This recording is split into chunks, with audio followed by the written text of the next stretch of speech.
speaking of tradition and speaking of football and speaking of, as I talked to him earlier about how pleased we were with you and your staff, Coach, and how many great things that happen and how accessible you've been to us and helped us in every single way, and your whole staff has too, and we certainly appreciate that. But you talk about somebody that comes from a football family and a football background. I think our next coach exemplifies that, and he's done a great job. Every place he's been, he's successful. I think the most incredible thing about him is the friendship he develops with his players and how much respect he has for the young men and what their goals are. And he tries to convey that every day. As I indicated earlier, being a pleasure seeing both of these fine football coaches dealing with their players, dealing with their fans, and how they deal. And it's, as I said before earlier, I've been doing this over 40 years, and I've never seen two greater guys that can complement each other. And at this time, I'd like to introduce the UCLA Bruins coach, Jim Mora. Coach. Would you like that, please, escort? Wow, I liked your intro. Well, thanks for the amazing introduction. Very flattering. We have had a wonderful time here so far in El Paso. The hospitality has been great. Our young men have really enjoyed all the events. They've enjoyed getting to know the city. We've had good practices, and we're looking forward to a great contest tomorrow against an outstanding football team. Did I lose you there for a second? We have a ton of respect for Virginia Tech. I obviously have a ton of respect for Coach Beamer and what he's done. You know, one of my goals would be to mirror what he's been able to accomplish in his career at Virginia Tech at UCLA. I think it's going to be a great game between two really fine football teams. The one thing that I've noticed throughout the few days that we've been here, when we've interacted with the Virginia Tech team, is that the mutual respect that I think our players share for each other.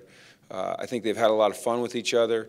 I think that they certainly respect each other. I think tomorrow they're going to go after each other hard, but I think it'll be a clean game. I think it'll be a hard-fought game. And I think it'll be a great game for people in the stands to watch and people at home to watch. And just to reiterate one more time, thanks to the Sun Bowl committee, John, to everybody here in El Paso that's made our experience as great as it's been.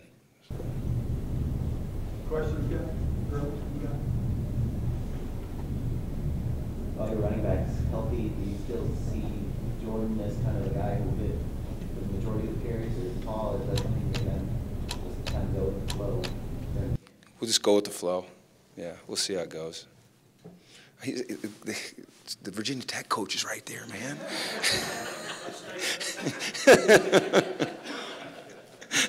No, we'll go with it. We'll just, you know, we'll rotate them through and see who's doing well. Jim, have you given thought that this might be the last time you have Brett Hundley? No, I don't think it will be. I'm very hopeful it won't be. Right now, you know, I'm not thinking about what happens after the game. Our focus is on, you know, getting from right now through the end of the game and having as much success as we can, and then we'll worry about all those things afterwards.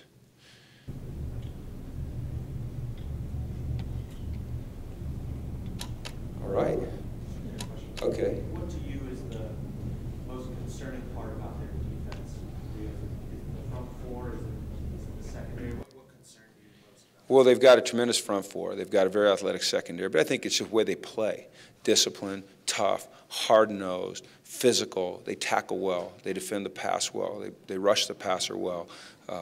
It's a typical, to me, Virginia Tech defense. You know, hard-nosed, disciplined. They do it the right way. They're going to give great effort. And so without pointing out one particular thing, I think it's just that culture that they've developed there.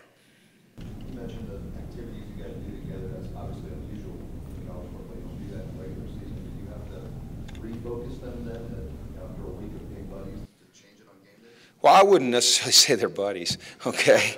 I think that there's been some events where they've gotten to shake hands, and you can see that there's a respect.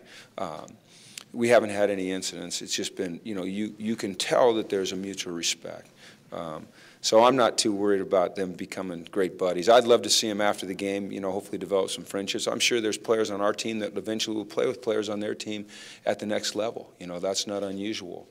But I'll tell you what's been really great for us about this bowl experience is, and I've only been, you know, I've been to bowls as a player, and I went to a bowl last year, is my experience has been you go to bowls and you go to events, and the events maybe are at a place that kind of spreads you out, take you in different parts of maybe a theme park or something. And the events here bring everyone together.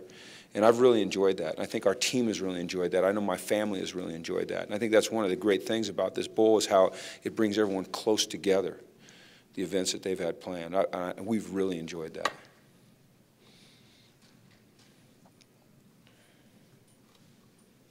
Okay? All right. Thanks, everybody.